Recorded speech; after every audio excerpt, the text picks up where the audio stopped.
Hello, hello, bonjour à toutes, bonjour à tous et bienvenue dans ce podcast Cœur à cœur avec Dieu. Chaque jour, laisse Dieu te parler au travers de sa parole. Dans ce podcast, nous partagerons des exhortations brèves, puissantes et guidées par l'amour pour t'aider à méditer les Écritures profondément, verset après verset, pour t'aider à guérir, à être éclairé, affermi, mais surtout faire la rencontre de Dieu telle que tu ne l'as jamais connu, afin de vivre une relation intime et vivante avec lui. Alors installe-toi bien, dispose ton cœur, dispose ton environnement, dispose tes pensées. Nous entrons dans sa présence.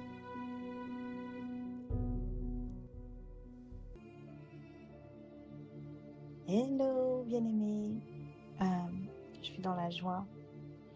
Alors je rends grâce au Seigneur pour sa bonté. Infiniment merci Père pour cette fidélité, pour cet amour que tu nous manifestes. Tu n'arrêtes de nous parler, tu n'arrêtes pas de nous bénir. Tu fais preuve de patience, tu fais preuve de fidélité Seigneur. Te rendons grâce, te disons merci.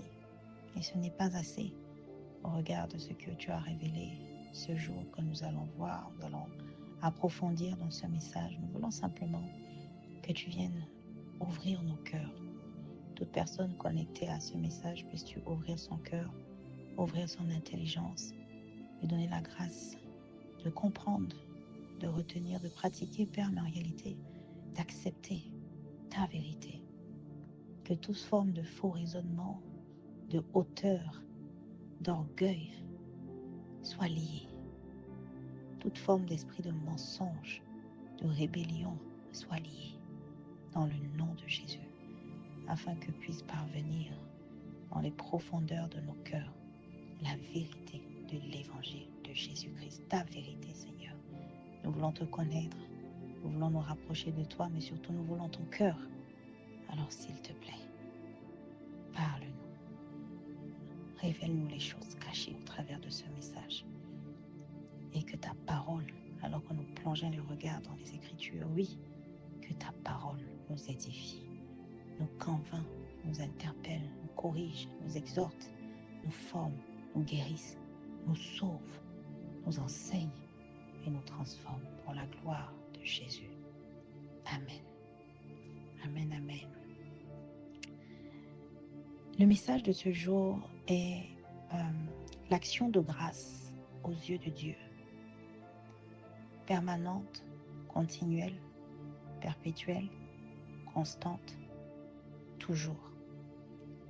L'action de grâce aux yeux de Dieu. Permanente, continuelle, perpétuelle, constante, toujours. Nous allons lire la parole dans Exode 25 au verset 30. Oui, un verset assez court aujourd'hui, mais ô combien puissant, profond, lorsque nous saisissons le message de l'Esprit. Nous allons lire en version Nouvelle Française. Non, aujourd'hui, exceptionnellement. Nous allons lire en version Louis II. Mais je vous invite à vous arrêter et à prendre le temps de lire les autres versions et précisément la version Bible expliquée. La version Bible expliquée apporte une certaine richesse, une certaine compréhension grâce à laquelle, en majorité, j'ai pu saisir la révélation où l'Esprit m'a interpellée. La version Bible expliquée. Donc, la version Louis II nous dit « Tu mettras sur la table les pains de proposition continuellement devant ma face. » Bien-aimé, j'ai dû lire ce verset en toute honnêteté plus de 5 fois sans que je n'ai été frappée par quoi que ce soit. J'ai relu encore, j'ai fermé ma Bible, puis bon, là, je m'apprêtais à faire le message et je relis encore et l'Esprit m'interpelle de regarder encore plus de traductions. Et c'est là où je me mets à lire chaque traduction que j'ai pu télécharger sur mon application de Holy Bible. Et là, j'arrive sur une Bible expliquée et déjà j'ai un gros texte, là au moins, je crois 6 ou 7 lignes. Je me dis, wow. Et là, je lis. Et l'Esprit, il me dit, lis bien. Et je lis. Et à la fin, en fait, de ce verset, la parole précise que les pains qui étaient présentés au Seigneur, des pains sans levain, symbolisaient la générosité constante de Dieu envers son peuple et rappelaient l'alliance.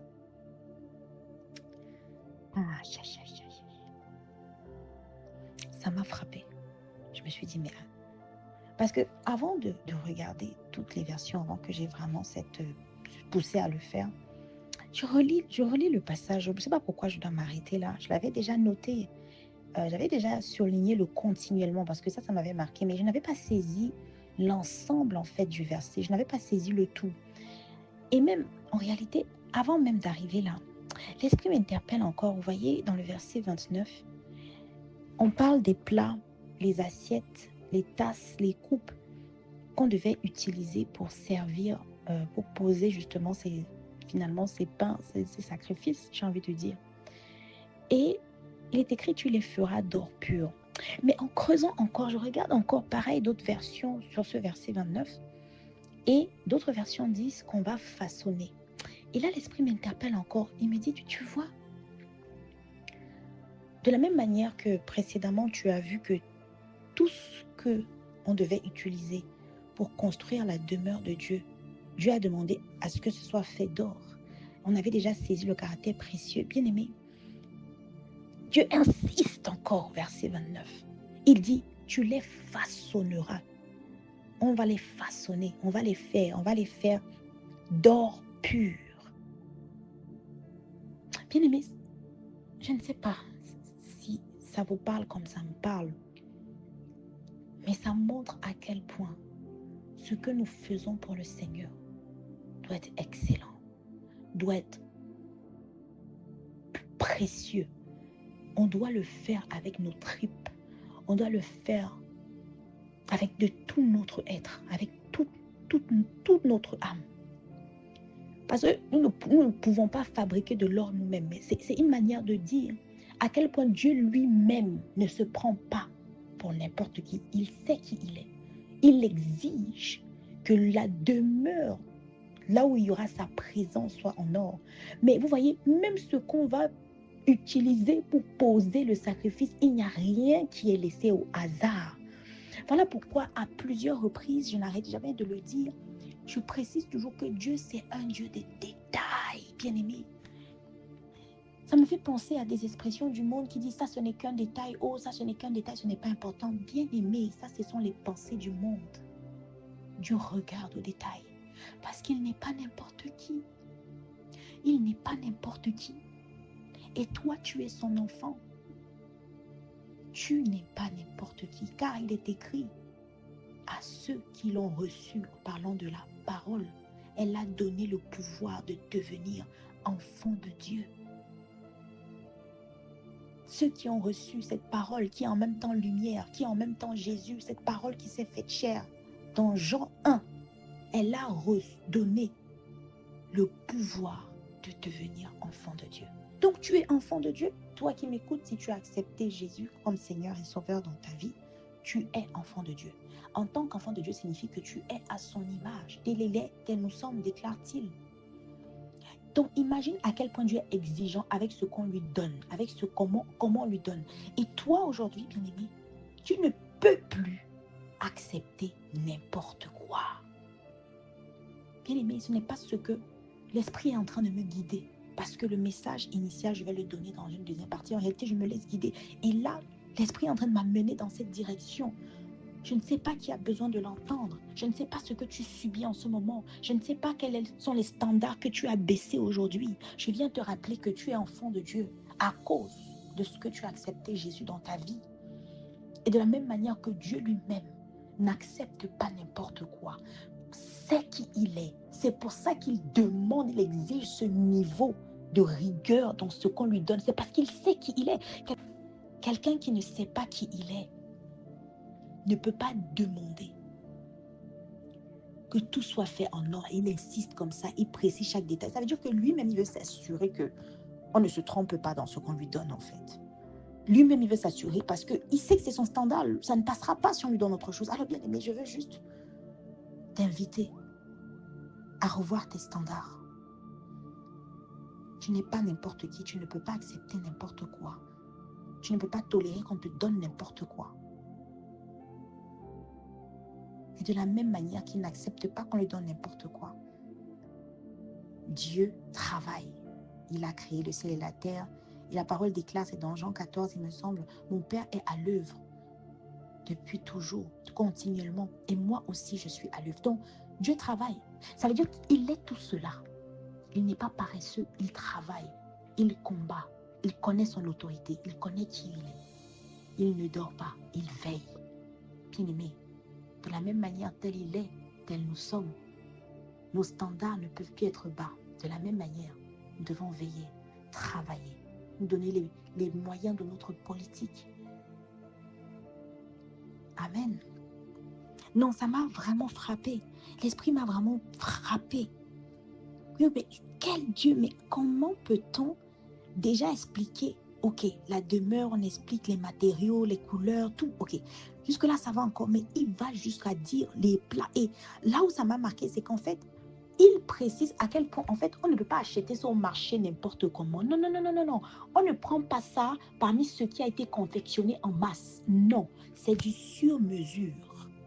Sur-mesure. Pour que tu imagines à quel point il est précis, il aime les détails et il aime les choses distinguées.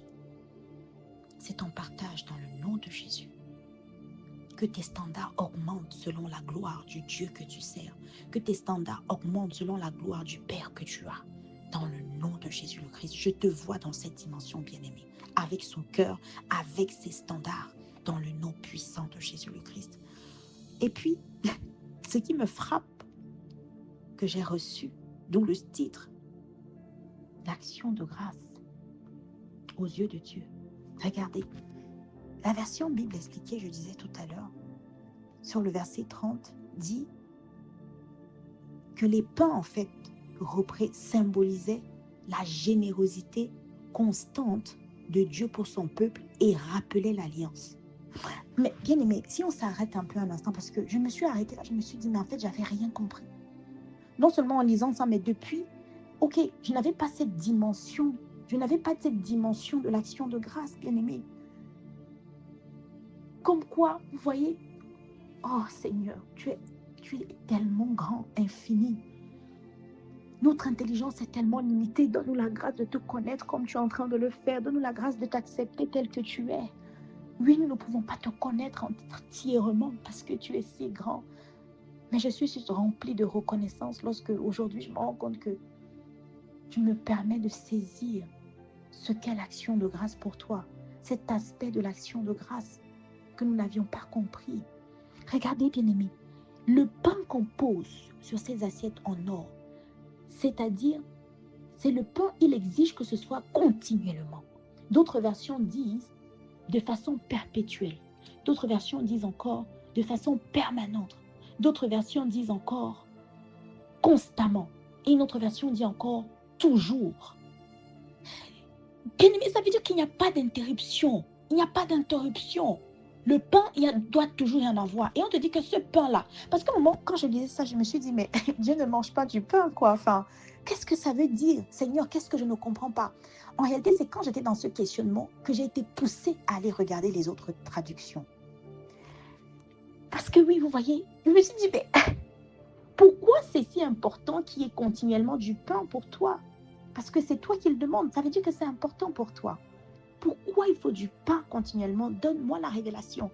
Qu'est-ce que je ne saisis pas? Alors, bien aimé, j'en profite pour te dire que voilà, lorsque tu lis les Écritures et lorsque donc tu lis avec tes oreilles, donc tu écoutes avec tes yeux, on se comprend. Si tu as regardé, si tu as écouté les précédents messages, tu comprends de quoi je parle. Bien aimé, on doit pouvoir s'arrêter. Quand il y a un truc comme ça, là, qui est un peu flou, un bug un peu, non, on s'arrête, on n'avance pas. On questionne, on se dit, mais on se projette dans la scène. Parce qu'en fait, je me suis projetée dans la scène et je me suis imaginée en train de regarder Moïse ou les serviteurs ou Aaron, voilà, qui vient, voilà, déposer le pain avec les autres choses, les autres, tout ce qu'il avait demandé. Et je me dis, mais on fabrique ce pain sans levain. Donc, ça veut dire qu'il doit toujours y en avoir. Et j'imagine en fait que quelqu'un fait la ronde, il vient, il surveille qu'il y en ait toujours, puis ça disparaît. Dieu certainement consume, je ne sais pas. Il vient, il pose, il doit toujours y en avoir. Il vient, il pose, il doit toujours y en avoir. Et je me dis, mais si Dieu demande autant de choses, parce que ça peut être pénible en fait. Je veux dire, quand on entre dans la peau de celui qui le fait, c'est du travail. Ce que je veux dire, c'est que c'est quand même du travail. Et c'est Dieu qui le demande. Et je me dis, s'il demande qu'on fasse ça pour lui, non, ça veut dire que ça compte. Ça veut dire que ça compte, ça veut dire qu'il y a quelque chose qu'on n'a pas compris. Ça compte tellement pour lui qu'il y a un mystère là. Et c'est pendant que je me pose ces questions, je me dis, mais tu ne manges pas du pain, Père. Tu ne manges pas du pain. Pourquoi tu veux qu'il y ait du pain constamment? Puis tu insistes, hein, perpétuellement. Ah, ça dit que sans pause. Mince alors, mais qu'est-ce que je n'ai pas saisi? Et c'est là où je suis poussée à aller dans d'autres versions. Et c'est là où je découvre que le pain symbolise la générosité constante de Dieu envers son peuple et rappelle l'alliance. H. Et là, je reste encore un moment dans le silence. Je médite. Attends, je dis. Le pain représente la générosité constante. Et Dieu veut qu'il y ait constamment du pain. Donc ça veut dire qu'il ne veut jamais qu'on s'arrête de mettre en avant, de manifester ou alors de rappeler ou alors de considérer ou alors d'être je vais dire comme en connexion, comme en train de manifester comme la reconnaissance de sa générosité. Parce que quand je me lève, je prends du pain, je pose. C'est un peu comme je suis en train de dire, Seigneur, je reconnais que tu es généreux. C'est pour ça que je pose ce pain. On est en train de dire que c'est ce que ça signifie ici. Ça rappelle, ça symbolise la générosité constante, parce que c'est écrit constante de Dieu. C'est-à-dire que le fait que le pain soit là doit être constant, mais sa générosité aussi est constante. Et ce qui vient vraiment boucler la boucle, ça rappelle l'alliance. Bien-aimé, ce que je reçois, c'est que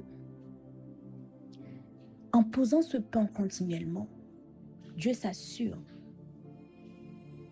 que le peuple se rappelle qu'il est bon, qu'il est généreux. Donc c'est une forme d'action de grâce. On dit merci au Seigneur en posant le pain. Et l'Esprit là m'amène loin. En pesant le pain qu'il a donné. Oui, c'est lui qui a permis qu'on fasse ce pain. Donc, c'est comme une action de grâce. Et c'est là où l'Esprit me fait comprendre que tu vois, tu dois être perpétuellement, constamment, permanemment, continuellement, toujours en état d'esprit d'action de grâce. Limite, ton esprit doit toujours être en train de murmurer des chants d'action de grâce. Parce que peut-être aujourd'hui, nous ne posons plus des pains sans levain dans des assiettes en or que nous avons dans un lieu où la présence de Dieu est. Mais en réalité, Dieu est partout avec nous. Nous sommes sa demeure. Nous sommes le temple du Saint-Esprit. Et donc, nous représentons cela. Notre être, notre corps doit être permanemment, constamment, toujours, continuellement, perpétuellement en train de symboliser la générosité constante de Dieu et rappeler l'alliance. Ça révèle une autre dimension de l'action de grâce. Ça révèle pour quelqu'un qui n'arrivait pas à dire merci au Seigneur, qui n'arrivait pas à saisir cela. Bien aimé, Dieu nous révèle à quel point c'est important pour lui. L'action de grâce, c'est extrêmement important pour lui. Regardez les efforts qu'il demandait aux gens de faire pour venir poser du pain, pour que ce soit continuellement là. Regardez l'importance qu'il accorde au fait qu'on se rappelle qu'il est généreux et qu'on le lui montre. Bien-aimés, ça me fait penser à nous. Regardez, le pain qu'il pose, c'est Dieu qui a donné. L'Esprit me faisait penser, me rappeler que, en fait, le pain qui était fabriqué, c'est lui qui permettait. Il donnait la force, il donnait les ressources. C'est lui qui était le pourvoyeur. C'est lui qui était le pourvoyeur. Nous l'avons vu déjà dans différents messages lorsqu'il a fallu le pain, la manne, l'eau. Dieu, il a dit, c'est Dieu qui pourvoit. C'est Dieu qui vous nourrit. Moïse a dit cela au peuple quand le peuple a commencé à murmurer contre lui. Donc, rappelons-nous vraiment le contexte et vraiment d'où on vient entre le peuple d'Israël et Dieu. Il est le pourvoyeur. Donc en fait, il est en train de... Finalement, quand tu vois ce geste-là, qui est fait. Dieu a pourvu, mais en réalité, qu'est-ce qu'il exige? Et il apprend finalement au peuple. Et il leur dit un peu comme c'est très important parce que je veux que ce soit toujours comme ça. Il dit, revenez déposer, redonnez-moi cela. Oui, l'Esprit m'interpellait sur cela, bien-aimé. Et ça m'a fait penser à la dîme. Ça m'a fait penser au temps. Ça m'a fait penser à tout ce que nous pouvons avoir. Ce n'est que normal de redonner. J'allais dire une partie, mais en réalité, ce n'est que normal de redonner cela à Dieu. Bien-aimé, prenons le cas de l'argent. Tu as ton salaire. La dîme symbolise cela. C'est la même geste que tu fais quand tu reposes ce pain. Tu prends une partie, pas une partie, les prémices. Tu redonnes. En fait, il y a un principe de que Dieu te donne et toi, tu dois redonner une partie. Ou alors tout. Dieu te donne et toi, tu dois redonner. Il y a toujours ce principe que tu reviens au Seigneur avec ce qu'il a donné. Dieu te donne des enfants. Il doit avoir au moins un enfant consacré, si ce n'est le premier. Vous voyez, en fait, l'Esprit me révélait maintenant ce principe-là du fait de redonner. Ce que ça symbolise pour lui. Ça rappelle qu'on sait qu'il est généreux. Ça nous fait ne pas oublier, mais surtout lui, ça l'élève. Parce qu'on le reconnaît comme le pourvoyeur. On se soumet, on reconnaît son autorité. Bien aimé, nous avons vu dans les précédents passages à quel point Dieu, c'était important pour lui qu'on reconnaisse son autorité. Parce qu'au moment dans le désert, quand le peuple a encore commencé à murmurer, il a dit, mais jusqu'à quand allez-vous encore murmurer? Et jusqu'à quand vous n'allez pas accepter l'autorité de Dieu? Ça veut dire qu'il a fait des choses, il a pourvu, il a pardonné malgré les murmures du peuple. Il n'a même pas fait attention à ça, il a continué à les bénir. Mais tout ce que lui dit, mais jusqu'à quand allez-vous encore remettre en question mon autorité? Dieu nous révèle un tas de principes. Exode, c'est juste merveilleux. Je n'imagine pas les autres que je n'ai pas encore lus. Bien aimé, redonner au Seigneur est considéré comme de l'action de grâce. Et cette action de grâce est censée être perpétuelle. Ça veut dire que tout ce que nous touchons, tout ce que nous avons, même ce souffle-là, vous voyez ce temps qu'on a, une manière de prendre ce temps à part avec le Seigneur, c'est une manière de reposer ce pain. C'est une manière de poser ce pain. Nous devons aspirer par sa grâce à ce que tout cela, dans tous les domaines, tout ce que nous possédons, nous soyons toujours dans cette attitude de redonner, et cela de façon perpétuelle. Ah Seigneur, tu es bon. Merci Seigneur. C'est merveilleux. L'action de grâce est bien plus que ce qu'on pense pour le Seigneur en fait. Il nous donne et il attend qu'on puisse redonner. C'est sa volonté. C'est comme ça qu'il fonctionne. L'action de grâce n'est pas juste un temps durant le culte où nous nous levons, nous chantons et puis c'est fini. Ou de temps en temps à la maison, nous le louons. Non, elle doit être continuelle, constante, permanente, perpétuelle, toujours. Tout ce que nous recevons, parce que Dieu est le pourvoyeur, nous devons le ramener. Les enfants, le mari, les relations, l'argent, le temps, la paix, la joie. Nous devons d'une manière ou d'une autre toujours redonner cela au Seigneur de façon permanente, perpétuelle, constante, continuelle, toujours.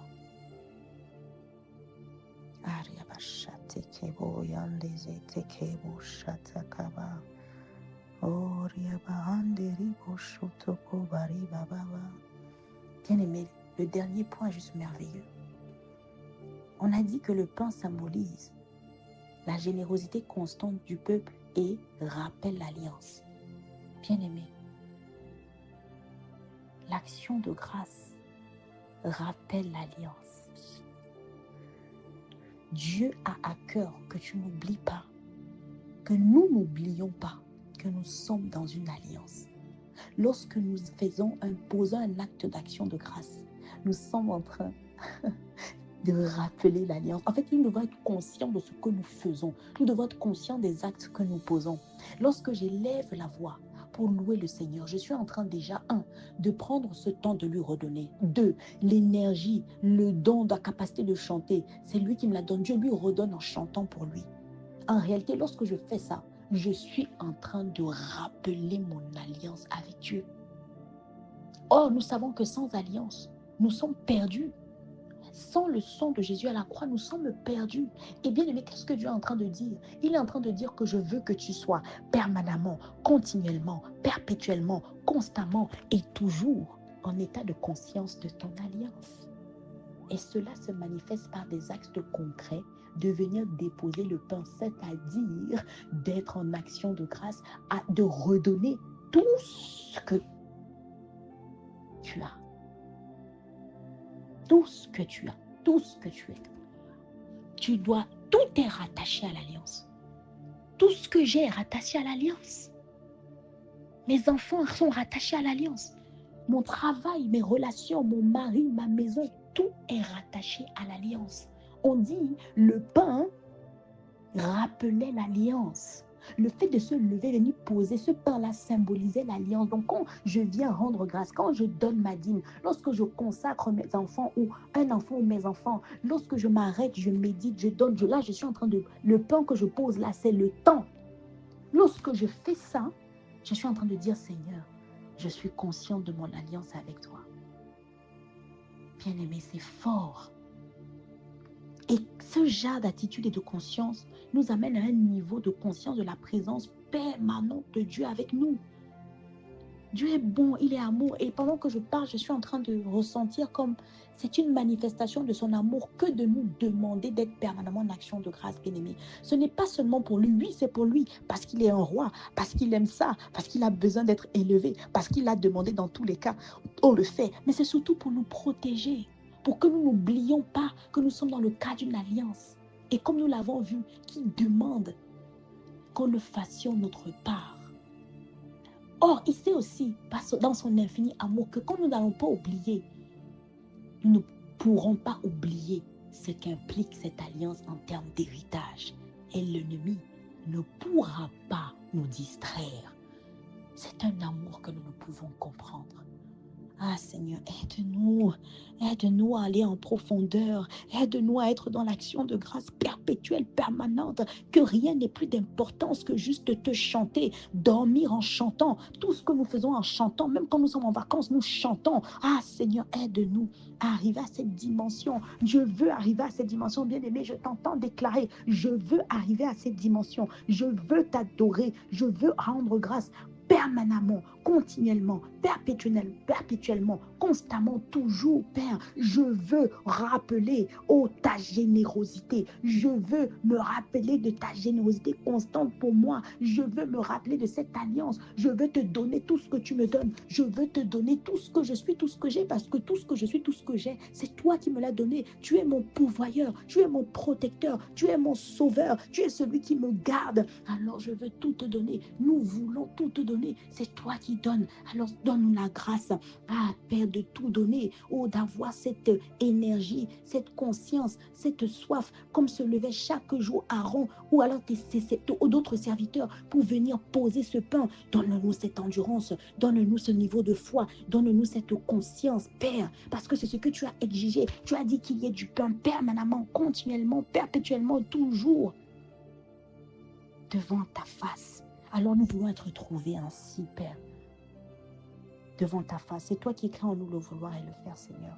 Alors ainsi soit-il dans nos vies et dans la vie de notre postérité.